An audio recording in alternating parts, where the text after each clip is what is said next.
The other big aspect of this was we were creating a whole different type of technology here. We took it upon ourselves very early to make sure that not only were we going to build the highest quality AI voice that was available on the market, but also as well as that, we had to think very deeply around our responsibility into how we would ethically usher this into the world as well. A lot of thought and a lot of challenges early on were not just around, hey, how can we get people to utilize this, but also what is the right way that we should be allowing people to utilize this, and what are some of the initial considerations that we need to make to protect people from possible harm. I'm Matt Hocking, co-founder of WellSaid Labs. This is Code Story, a podcast bringing you interviews with tech visionaries. Like 6 months moonlighting. There's nothing I could backhand. Who share what it takes to change an industry. I don't exactly know what to do took next. many goes to get right. Who built the teams that have their back. The company is its people. The teams help each other achieve. I was proud of our team. Keeping scalability top of mind. All that infrastructure was Yes, we've been fighting it as we grow. Total waste of time. The stories you don't read in the headlines. It's not an easy thing to achieve, mind Took it you. off the shelf and dusted it off and tried it again. To ride the ups and downs of the startup life. You need to really want it. Not just about technology. All this and more on Code Story. I'm your host, Noah Labhart, and today how Matt Hocking is turning your text into voiceovers. Best fit for your brand using high-quality AI. This episode is sponsored by NordProtect. In a world where data breaches are on the rise and identity theft is becoming more common, you have to take steps to protect yourself. NordProtect offers you everything you need to keep your identity safe, all in one easy place. It's built to help you safeguard your identity with advanced automation that works 24/7 on your behalf. Things like dark web monitoring, credit monitoring, security alerts, and more. And if the worst should occur, the platform walks alongside you for identity restoration. NordProtect plans come with financial coverage across a wide range of threats, from identity theft to online fraud and scams, so you are covered when it matters most. Get an exclusive 5% discount on NordProtect plans. Go to nordprotect.com/codestory and use the code CODESTORY at checkout. You can also find the link in the episode notes. That's nordprotect.com/codestory. This episode is sponsored by Incogni. Listen, guys, I don't know about you, but I get real tired of managing the spam and cold outreach to my contact info. Those annoying emails, phone calls from unknown numbers, wasting our time and valuable attention. Not to mention the bad stuff from data breaches, which are rising every year. To top it off, data brokers out there harvest our information and sell it to people who intend to spam you and scam you. So what do we do about it? Well, I use Incogni. I signed up to use the platform, and within 30 minutes, hundreds of requests have been sent and completed, removing my data from the public view. Incogni tracks down and removes your personal data from online directories, people search sites, and commercial databases. The process is fully automated for the hundreds of known data brokers who sell our data without consent. Got a site that they don't auto-hit? No problem. There's a custom removal feature to take down almost everything that is exposed online. So take it from me and take back your personal data with Incogni. Go to incogni.com/codestory and use code CODESTORY at checkout to get 60% off annual plans. You can also find the link in the episode description. That's incogni.com/codestory. Because they can't harm you if they can't find you. Matt Hocking started off as a graphic designer in Australia. He moved into lecturing while running a design school, which led him to New York and the startup community. He is a multi-founder, but outside of tech and startups, he's a family man and loves to spend time with his kids, which he calls his startup outside of his startup. He enjoys building and drawing with his son and doing the best he can to support his young daughter in becoming a princess one day. In 2018, Matt met his co-founder when joining AI2. While he was working on deep learning projects, Matt was working on a user-centered, voice-based experience in healthcare. When they put both things together, they figured out they could really help people and save hours of studio time by generating voiceovers with AI. This is the creation story of WellSaid Labs.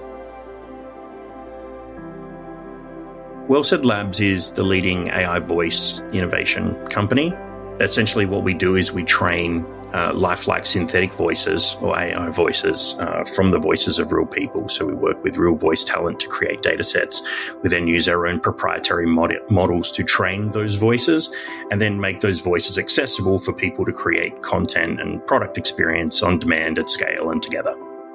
So I joined Paul Allen's Artificial Intelligence Institute, AI2, as an entrepreneur in residence back in 2018 and met my co-founder, Michael.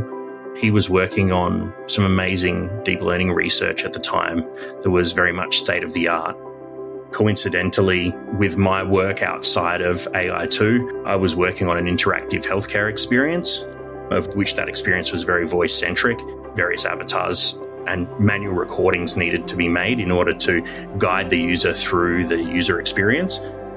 When I saw what Michael was building, it set off a lot of alarm bells for me in terms of this could save a lot of people a lot of time and a lot of time in the recording studio, essentially to be able to create voice in ways that have never been done before. Let's dive into the MVP then. So that first version of the product you built, how long did it take to build and what sort of tools did you use to bring WellSaid Labs to life? The way we conceptualized and idealized what we wanted this experience to feel like is voice has always gone through an evolution where the technology and the way that people have utilized voice are very much a recording studio and manually people work speaking into a microphone to record audio.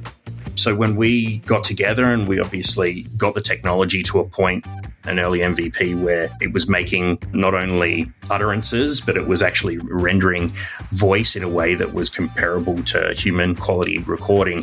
What we wanted to do was wrap that in a very basic and easy to use studio experience so that folks could literally utilize the script that they were looking to create, type that in, audition a virtual voice actor, and make a recording instantaneously.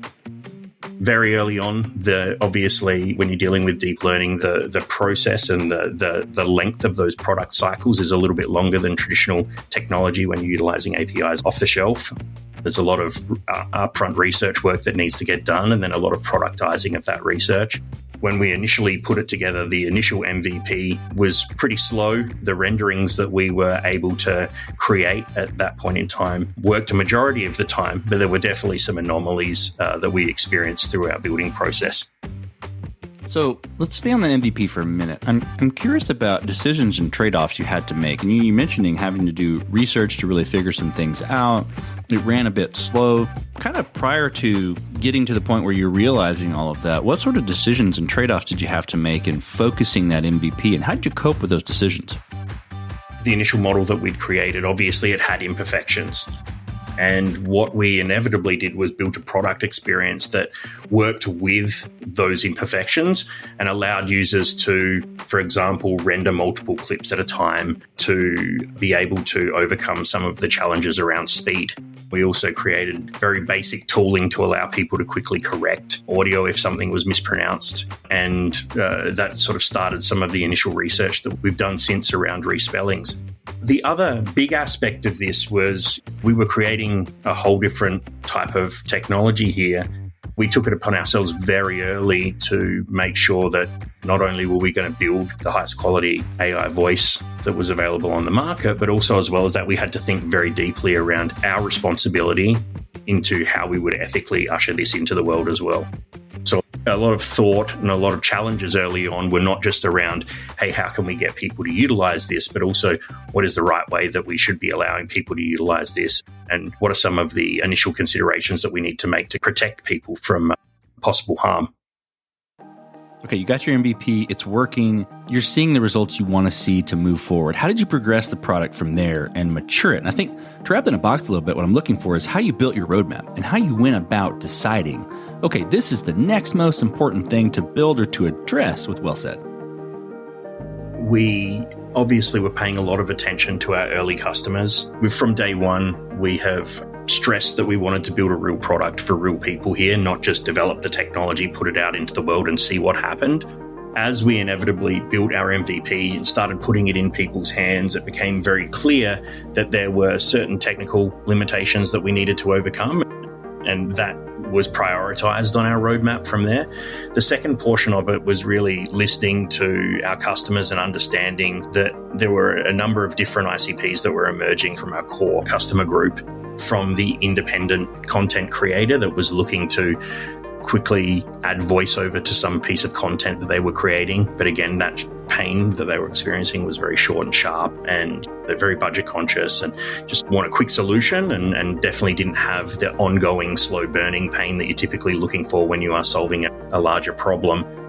But what we found very quickly is that there were teams of content creators that had been searching for a solution for voice, and what we had provided so far was really resonating with them. As we started to talk to these individuals, it wasn't just them involved in this content creation workflow per se, it was more of a team of folks. Those folks obviously had scripts that they were looking to generate, not only generate, but then update and keep published. They were looking to constantly iterate over time. There was a whole workflow being created there and an evergreen backlog of content which needed to be created consistently at scale.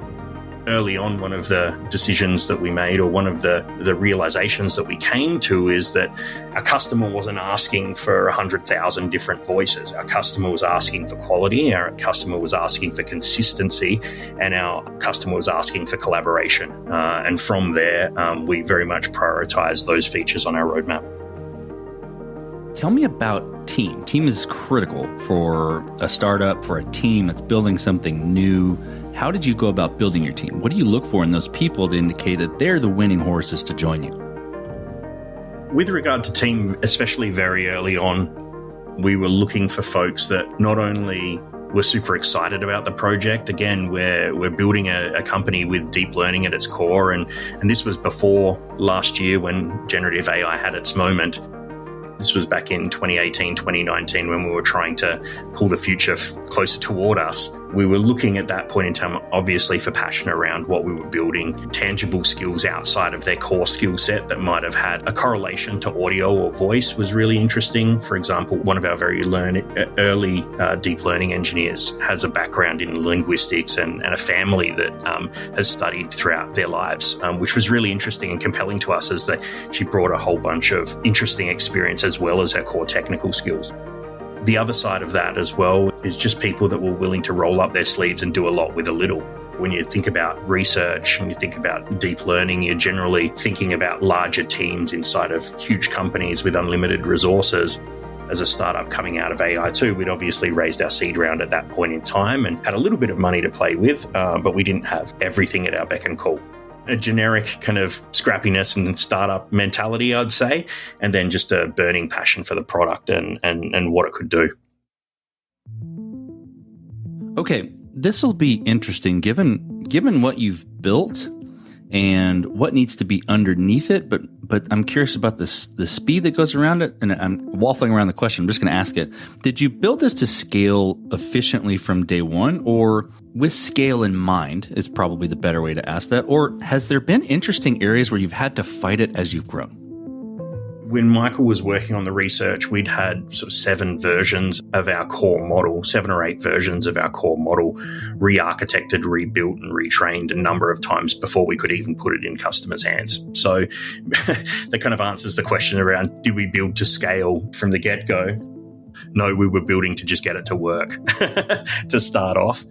As the rubber's met the road and we've met customer needs from there, the improvements that we've made to our core technology as they've been able to solve more and more customer problems, customers have pulled us in the direction that they needed, as opposed to typically what you'd see in a majority of startups where you're pushing the product out there and constantly educating. Our customers were educating us around what they needed and what they wanted. They wanted this really badly. And as a result, a lot of our roadmap from there was around being pulled into the market at a speed that I haven't seen before.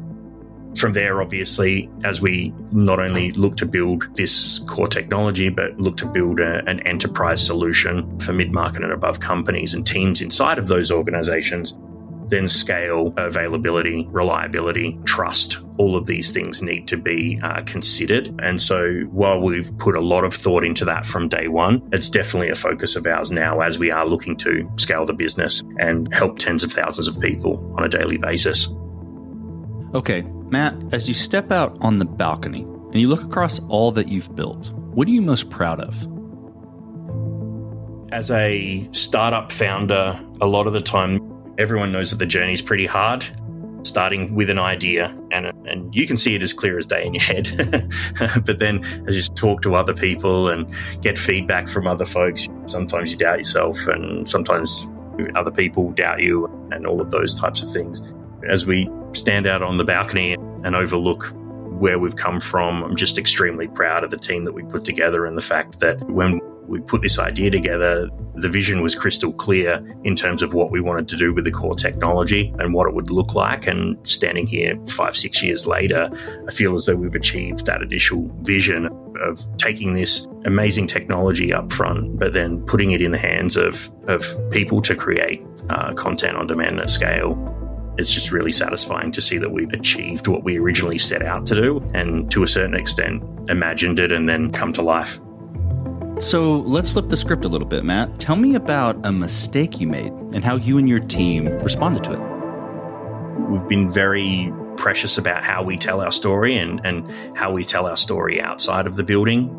We've always operated in a way where we wanted to make sure that if we were making a claim, if we were going to say that we were the best or we were the fastest, or we were actually building a product that customers would want, we weren't going to put out research marketing per se, make big promises and then wait for that reality to inevitably happen or scramble for that reality behind closed doors. As I think about it, we could have done a better job capturing the imagination of folks and telling our story outside of the building. If we'd told our story louder, we could have captured had a lot more interest around the organizations, as opposed to always focusing on the practical aspects of things. Well, this will be fun to ask. What does the future look like for the product and for your team?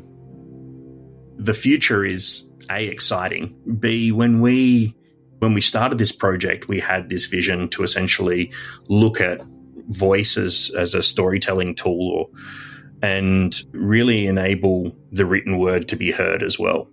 I feel what we've started on, or what we've been an integral part of starting, has very much been creating the technology and the tooling that allows folks to be able to convert written word into audio and allow the world's stories to be heard as well as read or viewed. And ideally, voice becomes an essential modality for every story that needs to be told, whether that be an individual, whether that be a company, whether that be a brand. When we think about voice and we think about the role that it plays in storytelling, it just obviously makes content and experiences more engaging and clearer, and obviously more accessible as well. So it's just a lot of exciting things that can happen. Okay, Matt, let's switch to you. Who influences the way that you work? Name a person or many persons or something you look up to, and why. Yeah, heads down in a startup for the last 6 years. I surround myself with pretty amazing people, and I think that I'm not one to read every single startup book that's out there and try and take my tips and tricks from other sort of startup CEOs telling their success stories. A lot of the time, I still do read them, but I think I'm inspired most by my team. We had a pretty impossible task, training a deep learning model to not only speak like someone, but speak at human parity and be able to say any word imaginable with all of these different characters in any language, and put that technology in the hands of people so that they could literally create voiceover with a click of a button. It's a pretty audacious goal. And then you see the team rally around that, and you see the team execute, and you start to see the wins coming and the resilience that everyone shows. It's just something that makes you want to get out of bed every morning and just be inspired by the wins that the team's been getting and how we've banded together and what we've created so far. So I'd probably just say that my team is the group of folks that inspire me for various different reasons. So we talked about a mistake earlier. This is a little different spin. If you could go back to the beginning, what would you do different? Or where would you consider taking a different approach? It doesn't have to be a mistake. It could have been something that worked and even worked well, but maybe you tweak it a little bit. I think that the thing that we got right and the thing that we continue to get right is our stance on ensuring that our technology and our practices are ethically inclined, and the fact that we've built trust with our customers very early.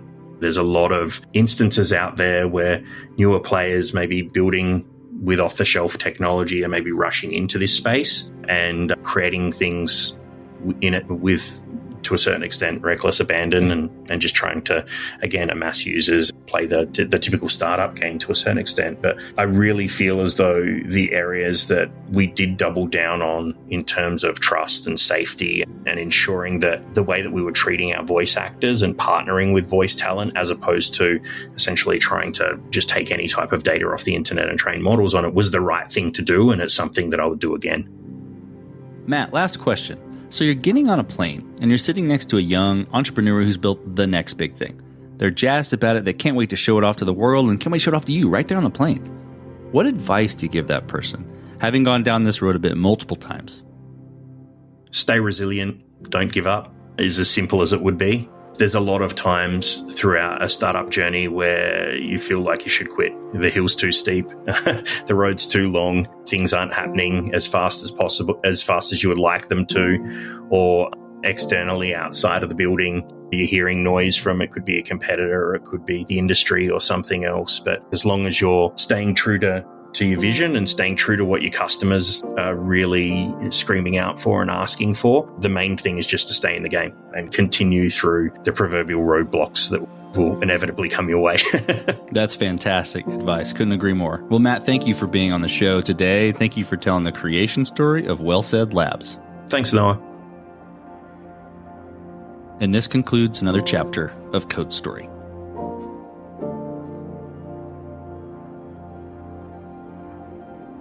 Code Story is hosted and produced by Noah Labhart. Be sure to subscribe on Apple Podcasts, Spotify, or the podcasting app of your choice.